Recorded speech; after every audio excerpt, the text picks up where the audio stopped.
What's it like to be Larry Craig in the Senate right now? When you're walking down the halls of the Senate building, do you notice people walk to the other side of the hall?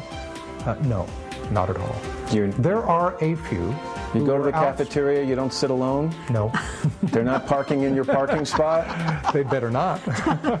So you don't feel you're being shunned to your face? Well, let me put it this way. There are some, and you've mentioned their names, who really can't make eye contact.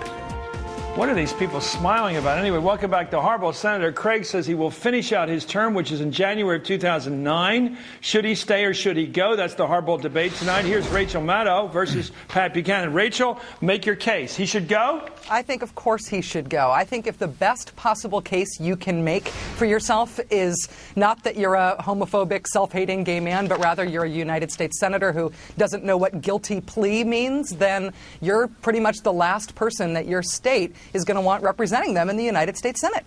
Pat Buchanan. Well, under those terms, of course, Teddy Kennedy wouldn't be in the United States Senate.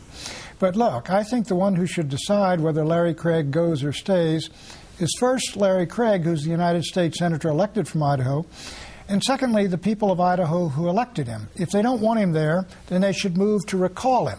I think what he did, he's admitted guilt to a misdemeanor, but even given, if you believe the truth of the allegations within the misdemeanor, Chris, it does not justify expulsion. I don't think anyone's been expelled from the Senate since the Civil War, when a gentleman named Bright from Indiana was expelled because he'd sent a warm letter to Jefferson Davis before the war began.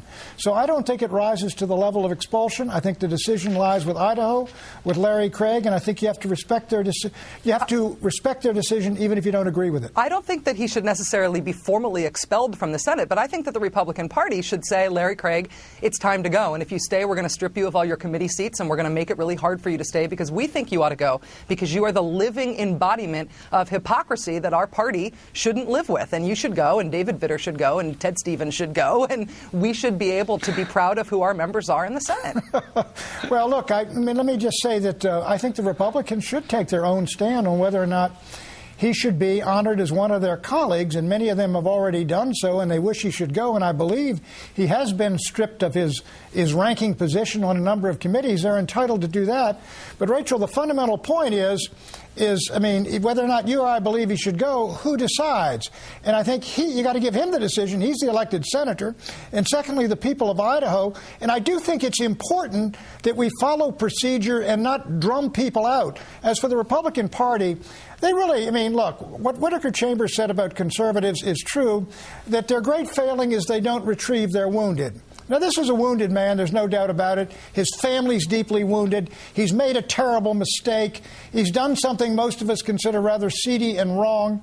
In my view, frankly, is his friends ought to at least stand beside him, even if they condemn what he did. Rachel, do you believe that he should be censured formally by his colleagues? Big question. That's what we're really talking about here, it seems. I think that he should, but I think that what Larry Craig's fault is, and the reason he should be censured, and I think the reason the Republicans should push as hard as they can to get him out of the Senate, is not just because of what he did in that bathroom, or what he says he didn't do in that bathroom now that he's changing his story again, but because of his hypocrisy. I mean, he has lived his life in public as a crusading anti-gay zealot, and to be outed, therefore, in his personal life as living in a way that is totally contrary to that. That's the problem. It's the hypocrisy. It's not just what he did in that bathroom. Let me intercede here. Look, I don't know that Larry Craig is a hypocrite. He may be a deeply flawed individual who believes this is an unnatural and immoral lifestyle and yet falls to it. I mean, I'm sure there are any number of people who believe that you ought to be faithful to your wives,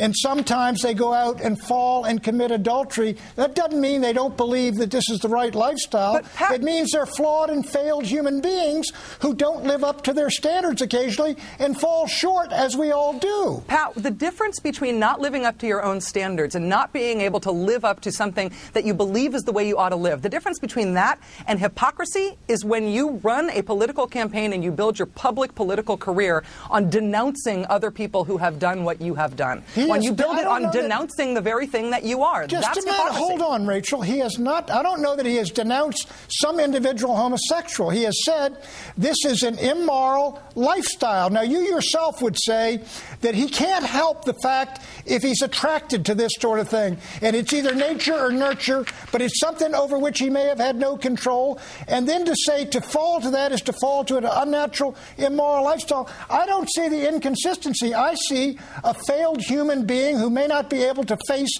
the truth about himself, who's got a horrible situation with his wife, who needs his friends with him, and whose party dumped him, except for Arlen Specter, I think. Maybe some of the guys up in Idaho stood by him for a while. So and when it comes to the final thing, if you're going to condemn him or censure him, which I think is too strong, I think condemnation, like what was done to Barney Frank, would be justified, and I think, but it's not what's his name? Pat, they ended up censuring Barney. They went all the way with that. Well, they censored the other fellow, what's his name up there, that went on the trip around the world. Yeah, they did that, and he wound up chairman of a committee. That's the Democratic standard. Pat, I now think I've seen the face of compassionate conservatism. It is your face. Thank you very much. Rachel, I hope you enjoy the good spirits of this. It's certainly ironic, this whole debate, but thank you. You're great. You're a great debater, and both of you are very well-mannered.